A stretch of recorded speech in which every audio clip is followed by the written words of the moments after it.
Hello, my friends, and welcome back to the Creative Amplifiers show. Great to be back with you again. Very nice to see so many people in the chat already. We have John. Thank you for joining us, John. George, you're back. I think we missed you last time. Do let us know what you were up to. We were worried about the quiz. We thought the whole thing was going to go badly wrong, but it's okay. You're back. Great to see you. And Marcus, thank you for joining us, our Mr. Moderator himself. Lisa, Neil, how are you? Great to see you. Yeah. Lisa, how is life? How is LA? Is it returning to normal? No, but the fires are out, so it's good, and people are, in the process of rebuilding, but we shall see what happens. And Neil, we were just saying before we came on that it was a year ago and a week when I came to visit you and we did our stream together in Portugal. You're telling me that the weekend, the weather there and the week's been fantastically. So the question is, why am I in the UK and it's tipping it down with rain and very cold? And where's my invite? Well, it's always an open invite. We've changed the locks, changed the dress. We've moved since you were last here, but it's still nice. The weather's still good. You left a great impression on everybody, Mark, and that's why we decided to move house. No, all joking aside, it was wonderful to have you. And I can't believe it's been a year, actually, where we did the live show together. We had Katie on the show, if you remember, That's on right, our Creative Amplifiers live stream. And we sat side by side and we made it look like we were in a different room, so it was pretty cool. And you are very missed, so you should come over again. The weather's shining, the weather is nice, should I say. The sun is shining, and we miss you, so come back anytime. Brilliant. I'll book a flight during the second half of the show while we're doing the quiz, and then we'll be excellent. All right. Brilliant. To book that holiday quickly. Exactly. Hi, say thank you for joining us. We've gone properly getting the European contingent in transatlantic as well, so thank you much for joining us. And of course, we have the wonderful Dena joining us very, very shortly, who of course we met and got to hang out with at Creator Camp last year. So it's always lovely to be able to speak to people that we've met in real life. And she's going to be talking to us about the work that she does in terms of voiceovers. And it's a whole world that we know very little about. But I know, having had Phil on the show recently, and he did the voiceover or the audiobook for his AI book, so it'd be great to sort of see the ins and outs of that, and we're going to learn some amazing stuff from that point of view. Do stay around. We do have the quiz later on. Neil spent the last fortnight researching, making sure that they were tip-top and they're accurate, and yeah, it's I think it's slightly more difficult this week, which isn't that hard because they've been pretty easy, I think, in recent times. So yeah, we're going to keep the mental capacity going for you all to keep it anyway. So I think without further ado, Dena, are you ready? Come and join us. Say hello to the rest of the fam, and thank you so much for being here. Thank you. Thanks for having me. It's great to hang with the Amplifiers. Yeah, so we did meet at October's Creator Camp. And I came away from that camp with lots of great ideas, a particularly fabulous idea for a podcast. And I thought, well, let me get through November and December because I've got a couple of other projects to wrap up. And then I will start fresh in January. And then by February 10th, I will be able to talk about the new podcast. And January brought just craziness to Los Angeles. And the entire world was on fire, it seemed.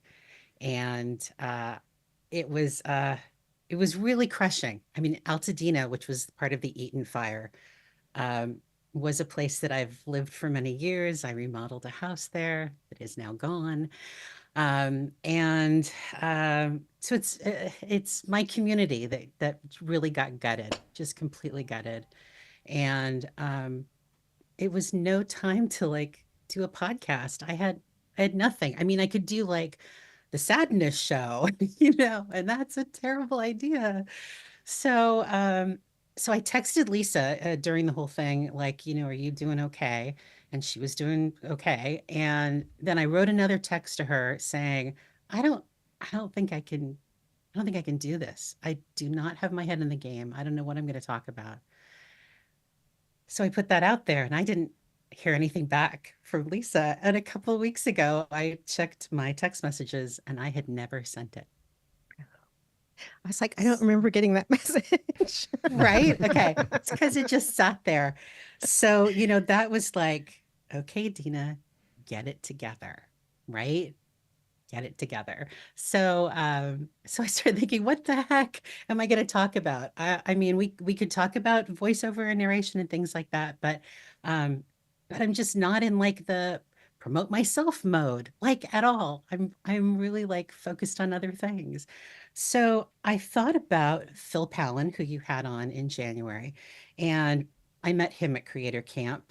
We talked about him doing his audiobook, first time he's done an audiobook. And he was nice enough to send me the first few minutes of his audio so that I could give him some feedback. So I listened for the audio quality and I listened for his delivery and I listened for his energy level and and then gave him feedback. And I think his audiobook is great. It's a really fun listen.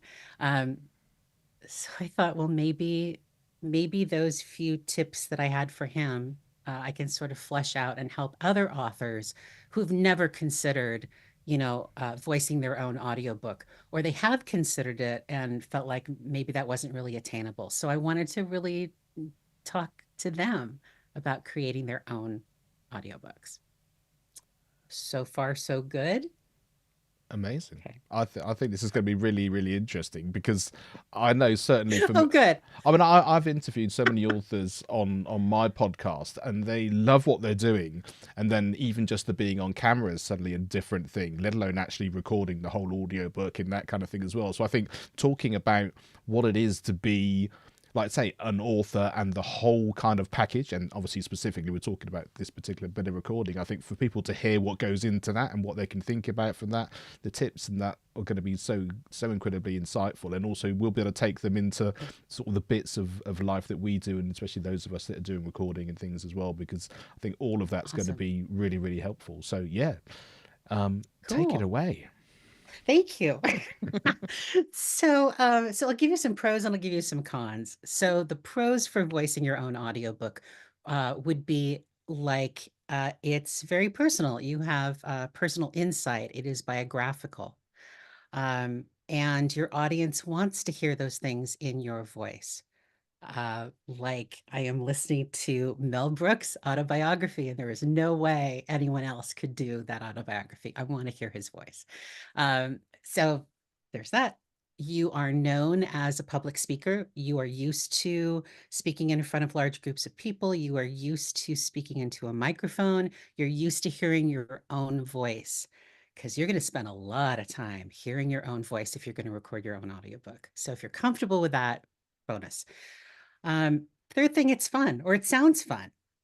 That's a great reason to want to do it.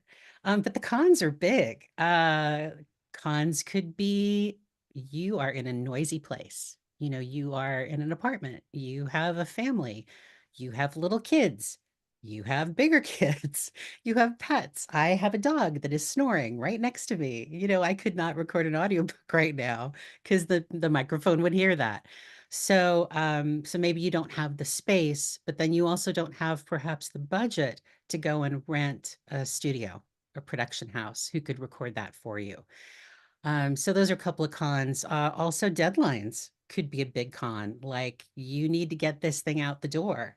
You really don't have the time to learn all the skills that you would need to do your very first audiobook because your deadline is going to come and go faster than you know. Um, and then there's one last thing to think about when you're weighing whether or not you should do it.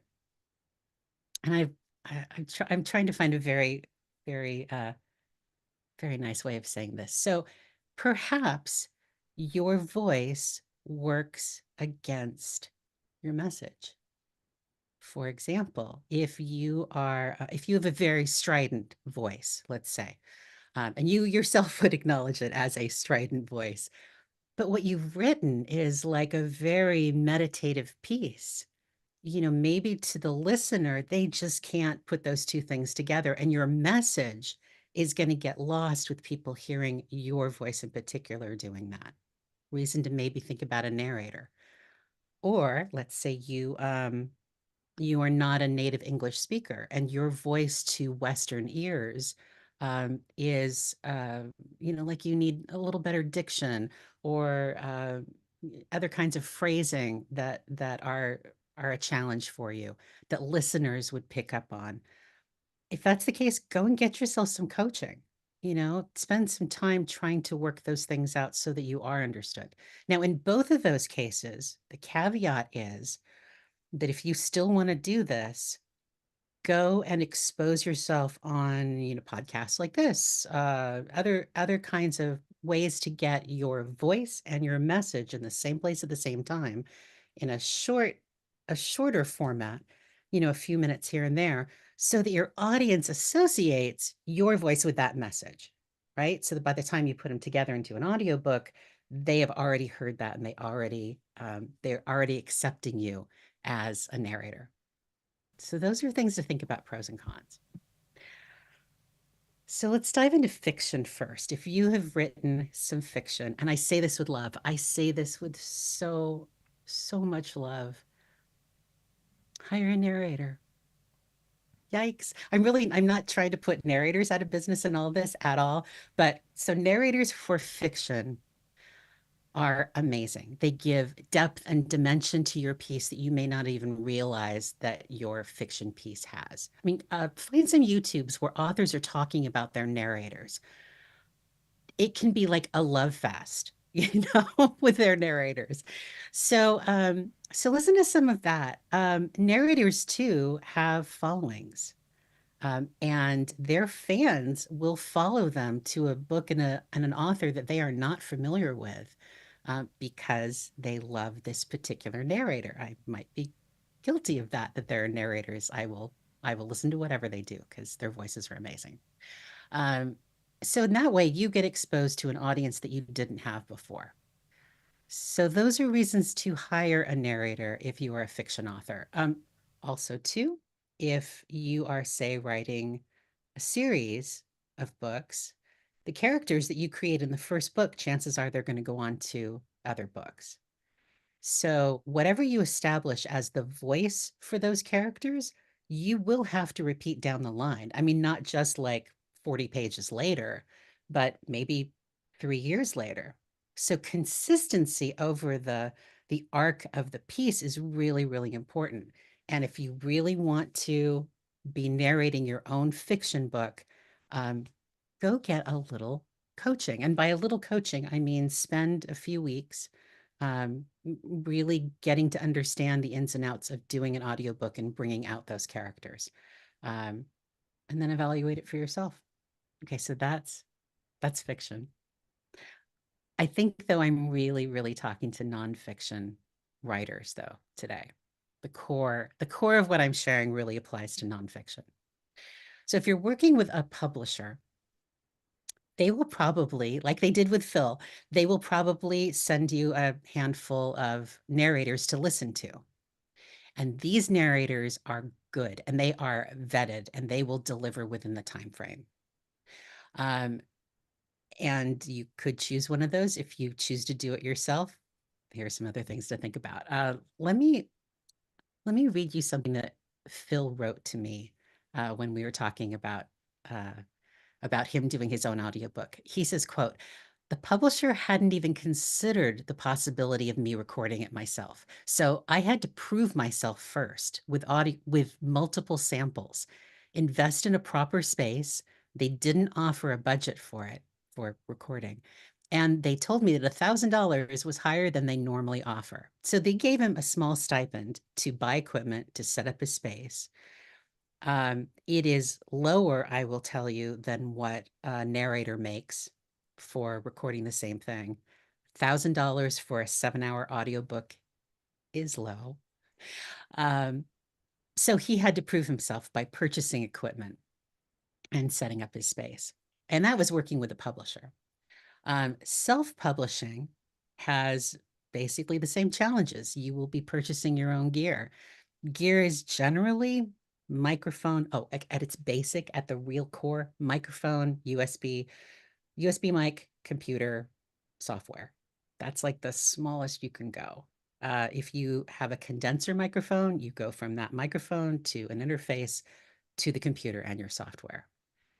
There is so much to talk about in there. I am not going to do that today. But so just getting your gear set up is one thing. Creating a quiet space for yourself. Closets are great. There is that. If you choose to pay for a studio, that's going to come out of your own pocket. That is not cheap, and it is a lot of hours. If you're going to record it yourself, you will be recording and editing and mastering. And recording and editing generally for nonfiction is probably going to take you about, I would say, maybe 4 hours of recording and editing for every finished hour. So if you have a 10-hour audiobook, it's going to take you 40 hours to record and edit that book. So it's an investment, time and money. And then you'll need to master it. And I don't even master my own stuff. I send it to a great audiobook company called Deon Audio. And I sent Lisa the link to them because they are awesome. So I finish recording and editing. I send them my files. They master them to ACX standards. And ACX is Amazon's audiobook marketplace. And ACX has very specific technical details that you need to be at if you're going to submit files to them for them to accept it and put it on Audible. So you'll need to master it to get it up onto ACX. So lots of hurdles, right? Lots of hurdles, but patience and research will win if you really want to record your own audiobook. So that's fiction, nonfiction, working with a publisher, working without a publisher. One of the bonuses of working with a publisher is that a lot of them use a piece of software called Pozotron, which is one of the pieces of software that is like the coolest thing that I've ever worked with. It will look at the script. It will look at your audio files. It will compare the two and any words you have missed, any phrases that didn't come out exactly as they are written. It will give you a whole list of all of those things that you need to change. So that's a great benefit of being with a publisher. If you're going to do that on your own, you could either invest in Pozotron or you could have someone listen to all of your files and read your script and make sure that they are identical, and they must be identical, word for word. Isn't this fun? Doesn't this sound like just the most amazing thing you could be spending the next 40 hours on? Love it. Love it. Let's keep doing it. Okay. I'm all for that. So I've got five quick tips. If you're determined that you are going to do it, you've bought your gear, you are in a quiet space, you are hydrated, and you are ready to record. So record, let's say, the first 5 or 10 minutes, first chapter, whatever, and then send it to somebody and have them listen for the audio quality. So that's what Phil did. He sent off samples to his publisher. Find someone who knows what good audio quality for audiobooks should be and have them listen to it. Before you spend 10 hours, make sure that your first part is just spot on and you're ready to go.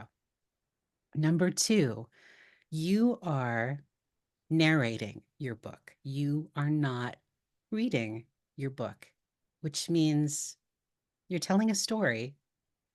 You have a certain writing style.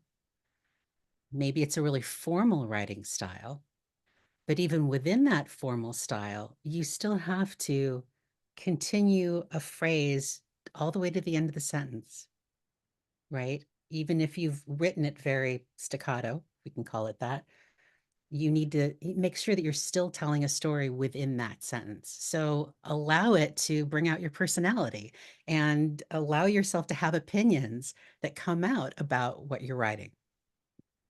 So I'm going to give you an example.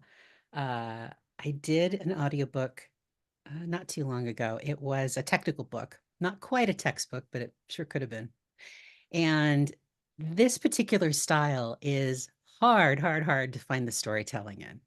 See if you can listen for it. Here's one sentence, one of the shorter sentences. Here it is. Okay. Building services that model bounded contexts require a subtle but important change to the way architects designed distributed systems because now transactionality is a first-class architectural concern. Do you understand a word of that? I didn't when I first read it. I had to find the story. I'm building a thing. It's going to be like these other things. And then I think that it's going to be such a small thing, but really it's going to change the bigger thing in such a way that now we're concerned. That's the story. So when you go back and you're going to try to read it with the storytelling, continuing the phrase all the way to the end of the sentence, bringing out a little personality, it ends up sounding like building services that model bounded contexts required a subtle but important change to the way architects designed distributed systems, because now transactionality is a first-class architectural concern. Lots, lots, lots in that one sentence. So make sure that you're bringing out that storytelling. It's number 2. Number 3, lots of nonfiction have lists. Phil had some great lists in his, and the pitfall of lists is that you think that you need to read them with lots of pauses in between. And you don't.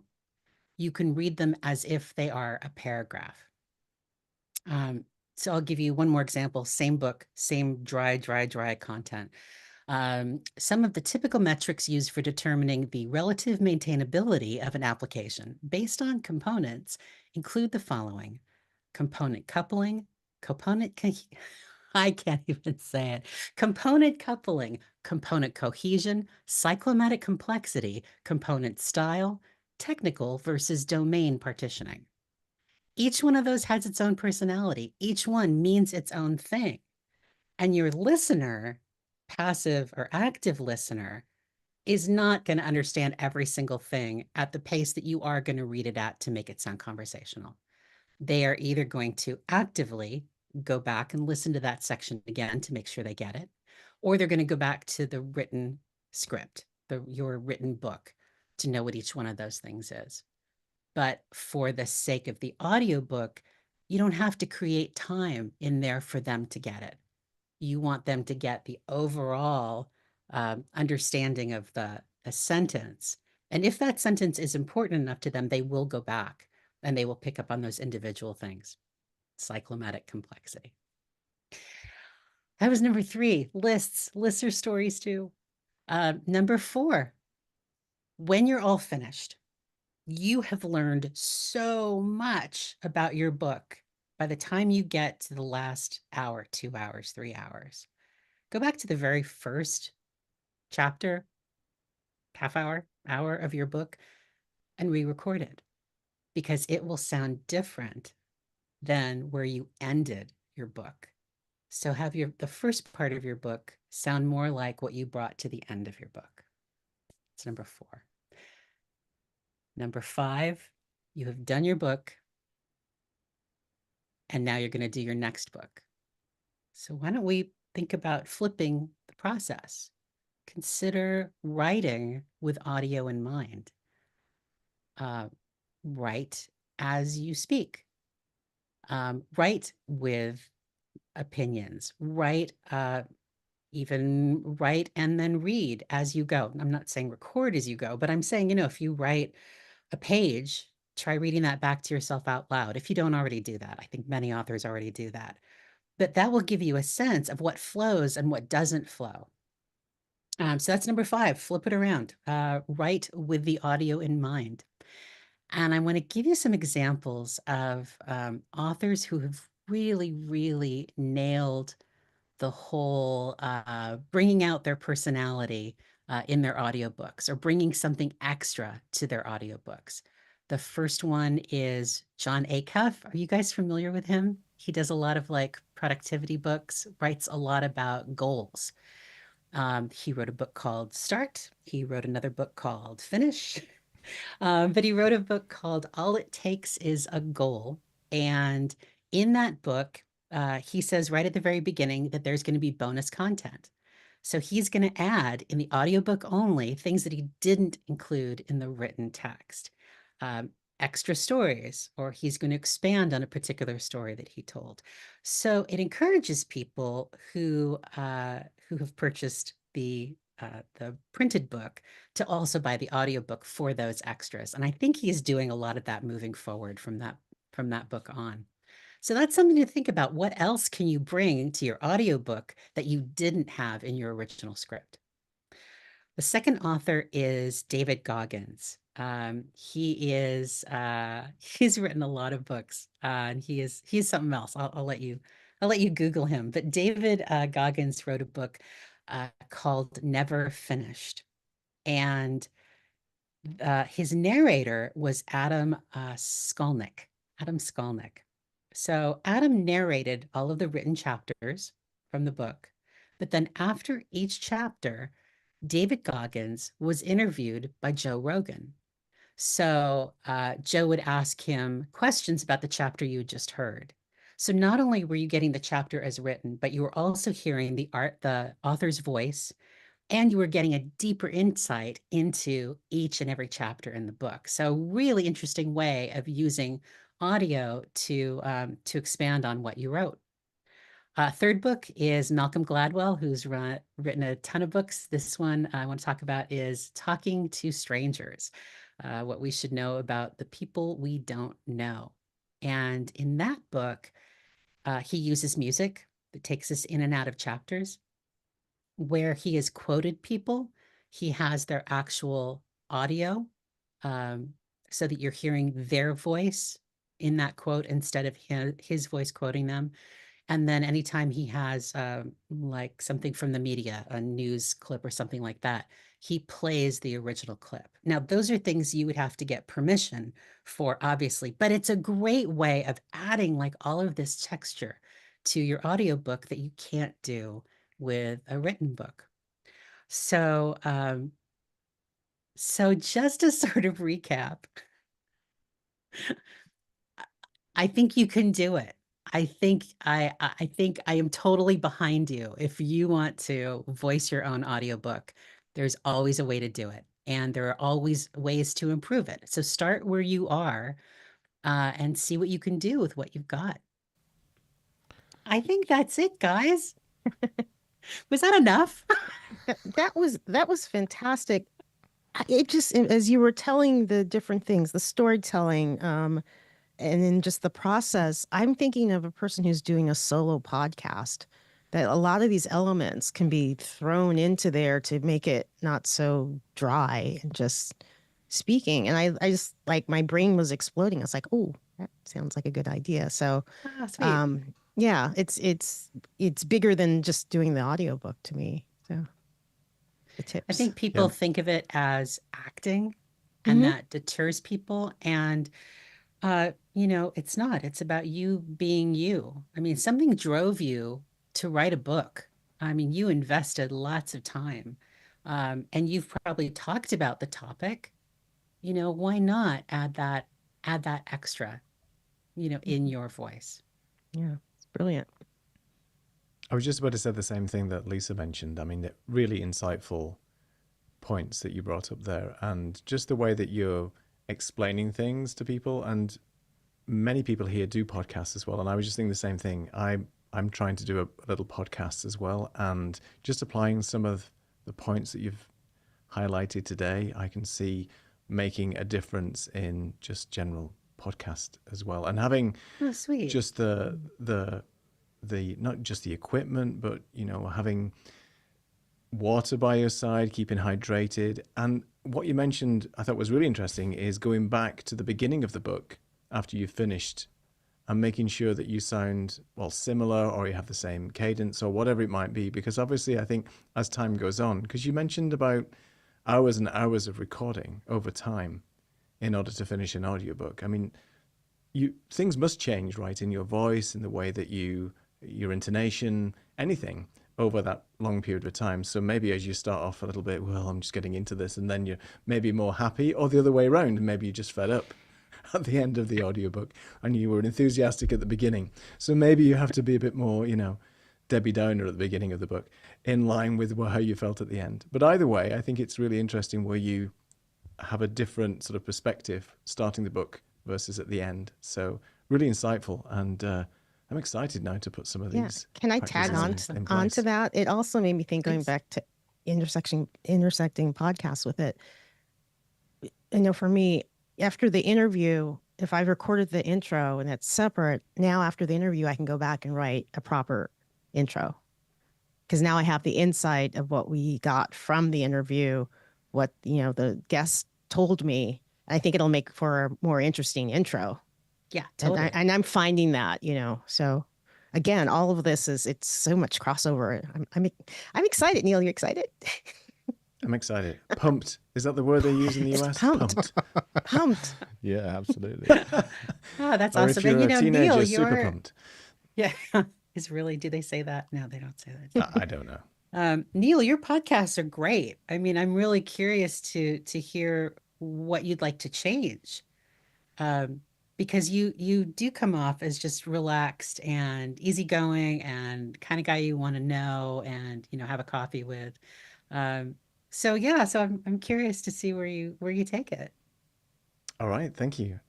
Thanks for saying that. Yeah, I think everybody can always improve, right? And you listen to some great narrators, voiceover artists, and you think, wow, how do they sound so good?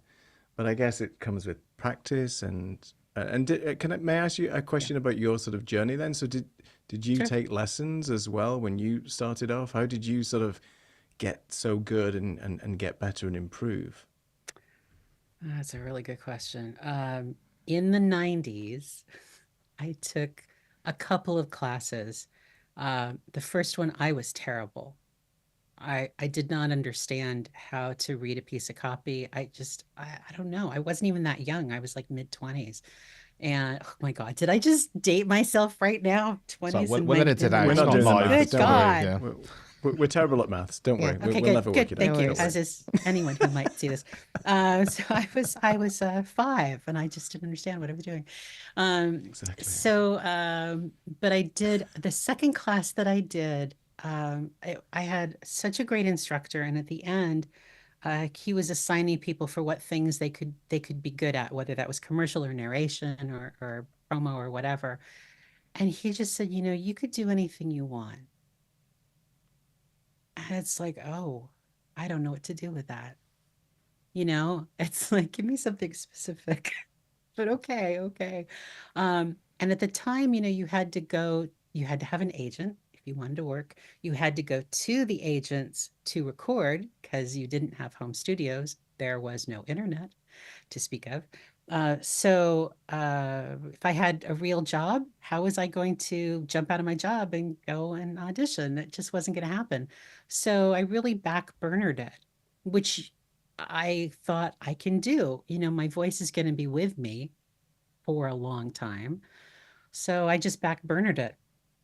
And then in end of 2013, I thought, okay, I'm about to be an empty nester. Mark, we just talked about empty nesting. I'm about to be an empty nester.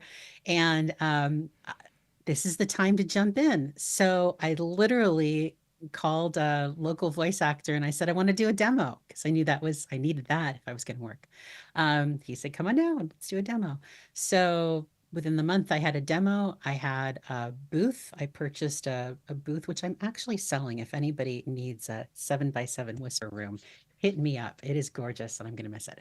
But I had the booth and I started auditioning on some of these pay-to-play sites, which essentially is you pay way too much money, but every day you get auditions that you can submit over email. You don't have to go to your agent. You don't have to have an agent.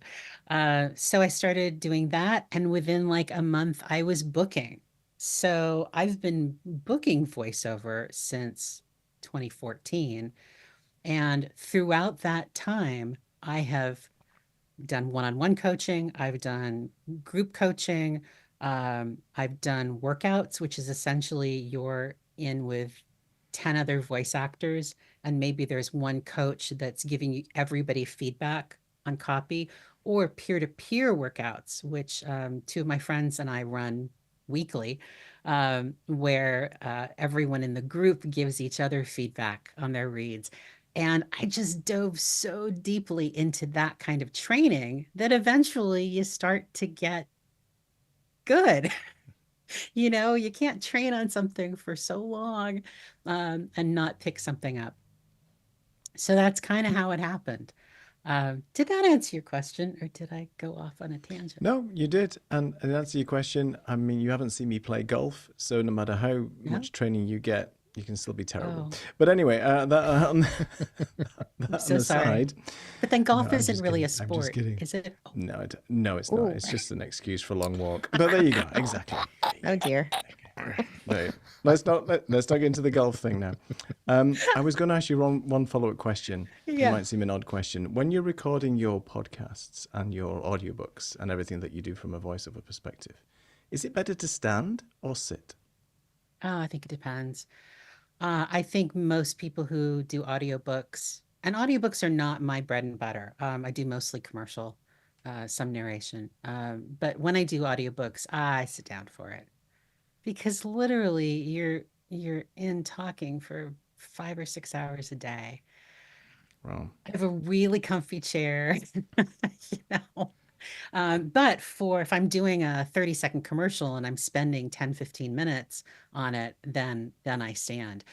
Standing is always preferable. You're grounded, you're more in touch with, your body and things that you can do to help the copy. Like if I have a piece of copy that says, today is about a good breakfast, laundry, and Netflix. Having the ability to move in your booth to sort of help you phrase things is really important.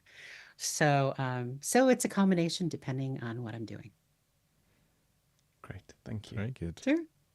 It's the thing I find fascinating. I actually did an audio course. I think it was for Listenable, and they approached me and asked me to do so but they also wanted the text as well, and I really played around with that in terms of should I have done each of the modules, because they had to be like less than 3 minutes each module or something. Should I actually just do bullet points like I would if I was doing a podcast and read it and then do the text afterwards, or do I write it out and then read it? And then I came into all of those things that you mentioned about how it sounds and the inflections and all of those things.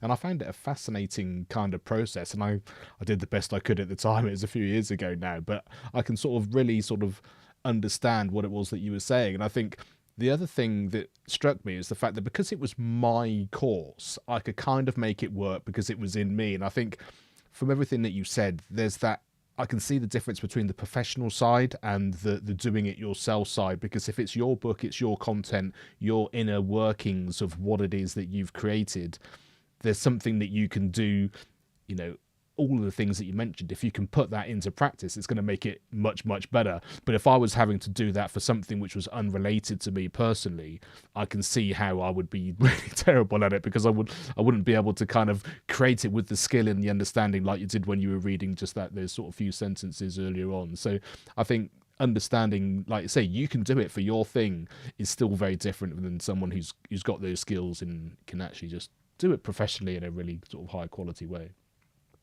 So what did you end up doing? Did you do bullet points or did you write it out?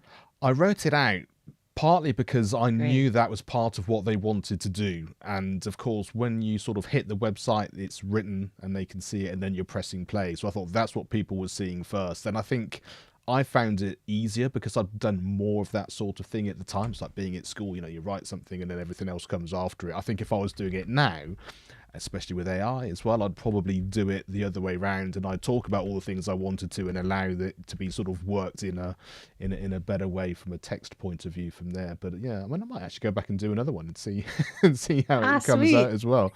And Cool. but yeah, it's a fascinating process, and yeah, something I wasn't quite sure was going to materialize in whichever way. But yeah, it really did make Yeah, I do an wonder interesting thing. people who use ChatGPT or other AI tools to write for them. I wonder if they would have the connection to the copy, because they didn't really actually write it. And having that connection, I think, is the selling point. People want to hear that you are connected to what you're reading.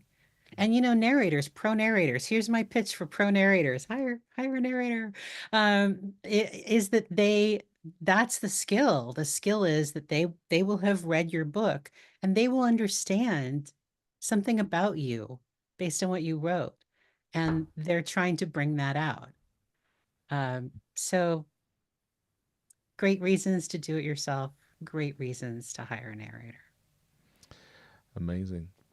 So, Lisa, do you want to finish us off? Is there one final piece of wisdom you want to bring out of Dena before we let her go?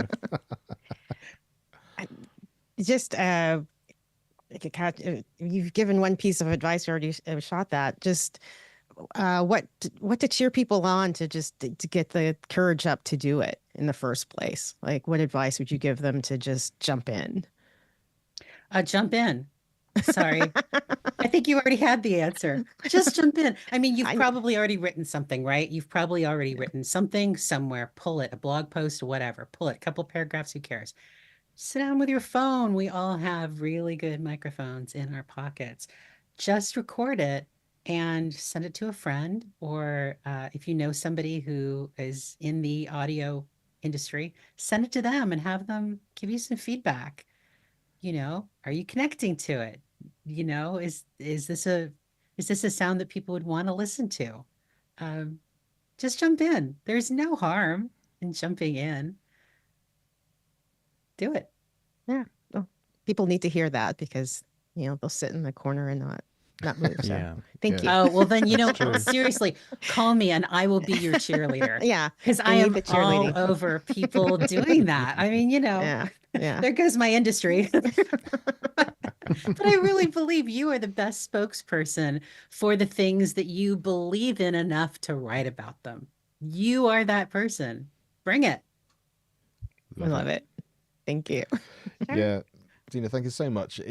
It's fascinating hearing all these things, and as Lisa so sort of well put, is the fact that we can all relate it to what our life is, and all of us here are either streaming or recording or podcasting or whatever it happens to be.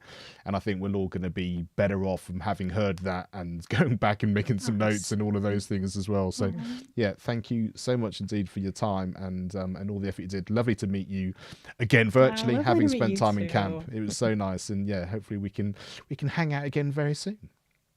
Yes. I would love that. We'll just have to fly over and say hi. We're neighbors, so we'll we'll make that happen. We need to do coffee really soon. Exactly. You guys have a party and Neil and I'll be left out. Yeah, exactly. We'll do a video chat. We'll do a video chat. Wait, let me do this. Oh, perfect. Yes. ThankYouMattHaas.com. Yes. Yeah, there you go. All right, kids, good to see you again. Lovely. Yeah, Thanks so thank you much. so much. Thanks. Take care. Bye. So yes, if you want to be in Dena's world, there's the best ways to get in contact with her and get involved with the things that she's doing. Can't believe how much amazing wisdom there was in there for us to be able to share with you, and thank her for coming on so much. And I look forward to that coffee and virtual getting together. Lisa, just let us know when you've organised it. We can make it. I know we'll meet up. We can do a meetup. Exactly. Absolutely. We can Do a virtual meetup. Yeah. Bring donuts. Exactly. Brilliant. We've had so many people in the chat saying hello as we've come through. So let me just say hello to a few of the people as they come in. Exactly, Said. Exactly. A lot of us spend a lot of our time talking, so we're always sort of voice actors certainly in our own heads anyway, if that's the case as well. Ava, thank you for being here. Appreciate you spending some time with us today. What's Marcus there? His favourite narrator, Michael Kramer. Yes. It's good. I love that. Hi, Tony. Don't mind being late. As we sort of said in the chat, the replay will be on the channel as well. You wouldn't have missed anything. You can have a look and catch up on everything that's been going on as well. And I think we did answer this as we were going through in terms of audiobooks. It's not something that she does all the time. Obviously something that she has done as she's gone through as well. So yes, there's some really interesting things there. I've got a couple of things I need to just pick people up on. Let me just scroll down here to see where that was. No, Well, we were just talking before about how good we would be as teachers, being able to make sure that people remember what we do and all of that sort of stuff. And I think this is the reason why we can succeed in being amazing teachers and getting facts across, because some people just memorize everything that you've done. So we were talking about the maths. That's funny. So thank you for that. Thank you for remembering, and it's always good to be brought back to earth and, you know, reminded of some of your frailties and things you do. But yes, that's a lot of fun. Your frail infotainment. That's what it's all about. Exactly that. So, and one final. The goal of golf, to play as little as golf as possible. I think you and Neil might be in the same camp in that particular way. So, so yes. Terrible. So brilliant Never stuff. again. Exactly. So, we should just mention that, as you know, Robin was meant to be on a couple of weeks ago, and she was sadly poorly, but she's going to come back on in a couple of weeks. So, Neil, do you want to just sort of remind us about Robin and what she's going to be chatting to us about? Yeah, so Robin Levin is a luxury travel expert and a PR pro, and she basically goes around finding hidden gems and shares behind-the-scenes stories from all around the world. So she is a travel expert from boutique, if I can speak, boutique hotels to billion-dollar brand storytelling. There's going to be a lot of information and interesting stuff that Robin will share about her travel journey and exploits in a couple of weeks' time. So, Robin, thank you for signing up, and we will see you in a couple of weeks. Fantastic. So, yes, we'll look forward to catching up with her again. Boutique. Boutique. There you go. Exactly. Whatever that means. I thought you were going somewhere. I thought it was a travel destination is what you were going. It is. I'm just getting a ticket to Boutique. And Is that where we're meeting next? yeah, that's in the Caribbean. Oh no, it's Caribbean. That's how it's pronounced. Just kidding. All right. Is that with the aluminum and the? Aluminum. Oh my gosh. Aluminum. Let's. We're going to get taken off the air. quiz, Mark. Time for a quiz. Yeah.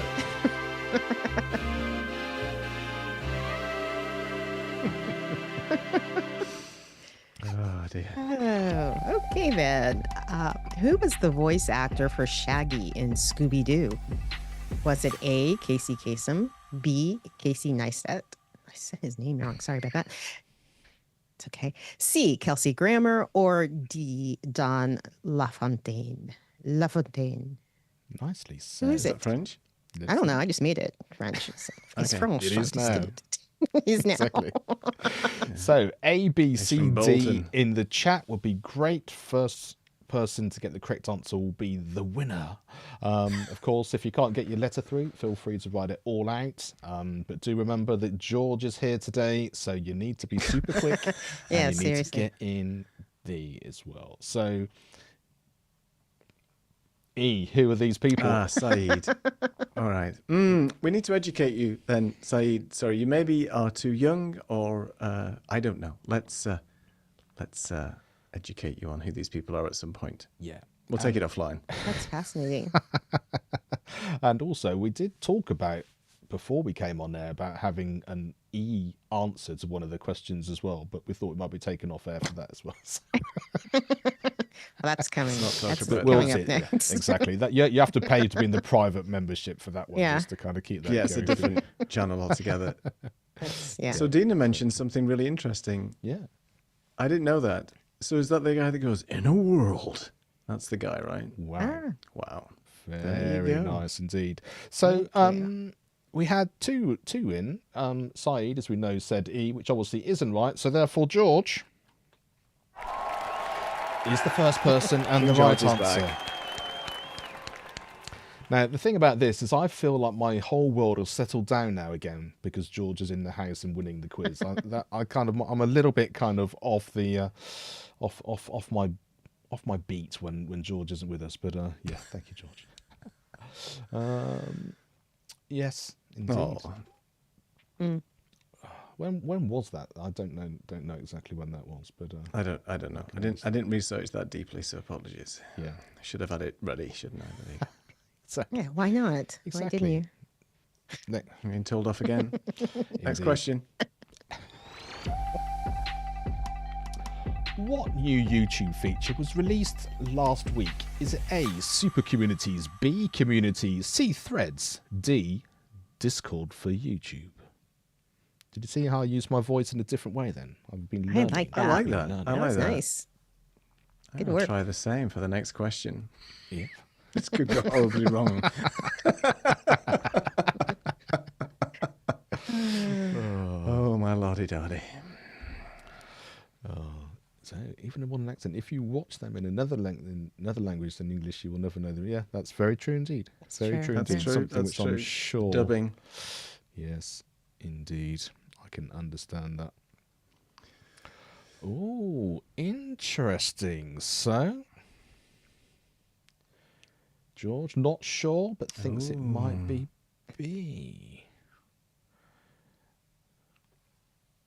Big fans of subtitles. Anybody else? That makes sense. Anyone else? Can they come Dina, in? you're allowed to join in the quiz as well if you want Yeah, to. you can. put Yeah, it in feel the free chat. to You can join put it in us. the Zoom chat and then we can see it.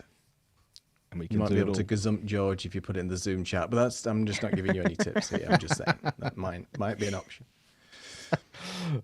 Yes. Oh, yeah, indeed. So, well, the actual answer, as we nearly know, is B, communities. Now, we thought this was a little bit of a trick question because there was a communities tab before. So, Neil, do you want to take us into what's the difference in that new feature? And you've got about half an hour to explain all of that before we move on. Let me take you back to so in the olden days, like a couple of weeks ago, it was basically posts. So you could just post to your channel, and anybody you subscribed, and maybe people that weren't, would see these sort of community posts. Now what they've done is they've added the ability to do like threaded communities. Think of things like Reddit, where you can have like subreddits and things like that. So you can almost have a little community environment where comments on specific videos now can be part of a community. They can be threaded. There's all kinds of new things that they're doing. So they're making it more of almost like a sort of a Facebook group type thing / Reddit. So I don't know. It's going to be interesting. There's some people that say it's not going to bode very well and people are going to not use it because right now with your comments, you know what it's like. If you've got a popular video, there's tons of comments. It's hard to read through them. There's a lot of rubbish in there sometimes. So this is going to make it easier to be more, I guess, intentional with reading the comments, threading them, being more of a community. And people can now create topics within your YouTube comments and have them bubble up to the top, similar to Reddit. So that's how I understand it. But I haven't got an option to use it yet. It's not out to everybody. So let's see what happens with that. Fair enough. George, he's very happy with his Good guess. Indeed, George. I think that would be true. Now, I mean, what could we do with this? But George would put in a world before YouTube communities. I think we should get Dena back you on go. just to see if we could do a proper voiceover. Just to for say that. Seriously. And it's a whole thing going on here as well. Amazing. The whole script is emerging. Exactly. It'll be go. live on an audiobook near you very soon. Anyway. Shortest audiobook going. Yes, indeed. Question number 3. All right. What's the latest Chat GPT rival known as? Is it A, Deep Dive, B, Deep Sea, C, Deep Seek, or D, Deep Dish? Or E? No, we'll leave it at that. So it's A, B, C, or D. Fastest finger first. Dena, you can join in on the Zoom chat. Do it. You know you've got the right answer here. You can win something. already. Oh, she did as well. She's Ooh, straight in there. Dena. Look at She's that. straight Boom. Is she right though? We'll Straight see. on the Wait and tubes see as who well. else. Thank you, Dena. You put that into the YouTube chat. She did. Marvelous. George has said C as well. Yes. And now, Not popcorn, pizza. Now I'm with you, Dena. Pizza, not Hey. popcorn. Deep sea pizza. Who likes deep sea send me pizza? send, Oh, I send me see. your Deep dish. send me your Sorry. address. I'll get DoorDash to Look at that. DoorDash. What's DoorDash? Is that like delivery? food delivery. Yeah, Oh, it's like delivery. Okay. Oh, can you do that to Portugal and the UK? That'll be good. it won't taste No, very no, good we by have- the time it gets. Well, We have a different service here. It's called Deliverance. It's a bit dodgy, so we don't bother with it. Anyway. anyway, of course, the right answer was deep seek. I say obviously, but maybe it's not obvious. But so that means that we have Dena's our winner. Dena got in there first. Congratulations. Bravo, Dena. Hooray. Wow. Lovely, lovely. Oh, congratulations, everybody. This was fun. So that's 2 out of 3 for George. So George is back to winning ways. We will make sure that we get all the relevant information locked into Neil's pages file. That he's keeping everything. What's happening? Typing right now. What are you? I'm Fast and typing. I'm furiously. putting all the notes. I'm putting all the notes in. Excellent. Like, what is going on over there? A burst of inspiration. I don't know. I'm deep seeking. Anyway, so Stop. is that a term? Please stop. No. Next. Anyway, Next. you shouldn't legally be allowed to call where's my deep dish hook? pizza. Well, that may well be true There as you well. go. Yeah. Do you remember deep pan? Was that just a UK thing? Deep pan Was- pizza. Yeah. Yeah. That was a thing. Yeah. That was the Yeah. thing when I first went to college. That was deep pan pizza, all you can eat buffet for. I think back then it was like £1.50. It was really All the pizza you can eat for £1.50. That's exactly. as long as you don't eat your banjos when they don't have your deliverance food. You go. Indeed, George. Indeed.